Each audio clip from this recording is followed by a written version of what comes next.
Hello everyone, আসসালামু আলাইকুম।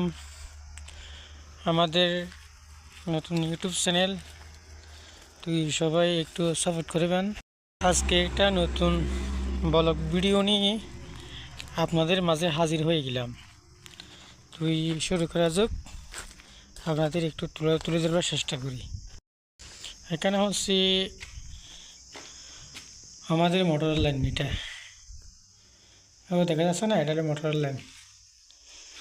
ওই এখানে একটা আছে না, এটা হচ্ছে ওই মানে এখানে বাংলাদেশের মধ্যে ওই পানি হোজ বলে হয়। তো আপনাদের মাঝে একটু পানির হোজ এখানে একটু নিয়ে যায়, ঠিক আছে। তো এটা যখন মানে পানি ফুল হয়ে যায়, তাহলে ওই সব বাগানে বাগানে এখান থেকে পানি সাপ্লাই দেওয়া হয় সব এখানে বাগানে। তো সকালতি মোটর চালু করেছিলাম, তো এই অর্ধেক হয়েছে আর অর্ধেক হয় নাই, কারণ মেঘের মধ্যে একটা বছর পার হয়ে গেল, এখন আর বৃষ্টি আসেনি।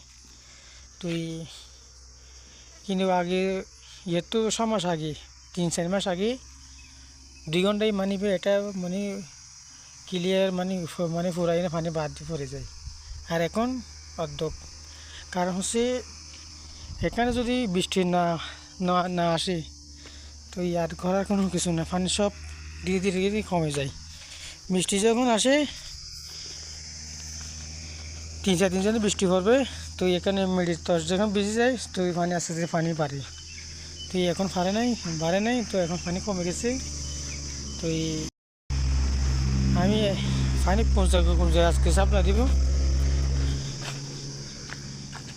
আজকে দিব এখানে এই বাগানে আর ওই বাগানে। এটা হচ্ছে মেন লাইন, এটা থেকে সব মানে এখানে যে এই বাগান আছে না, মাটির তলে সব মানে কি পাইপ বা দিকে শুনে সব পাইপ ফিটিং বুঝছে। এখানে এটা যাতে চালু করে দিই, সব পাইপ হয় মানে কি ওই পানি বাগানে যায়। তো আজকে এতটুকু, তো শেষ করলাম। সবাই একটু সাপোর্ট করিবেন আর চ্যানেলটি সাবস্ক্রাইব করে রাখিবেন আর বেশি বেশি শেয়ার করিবেন। আসসালামু আলাইকুম ভাই।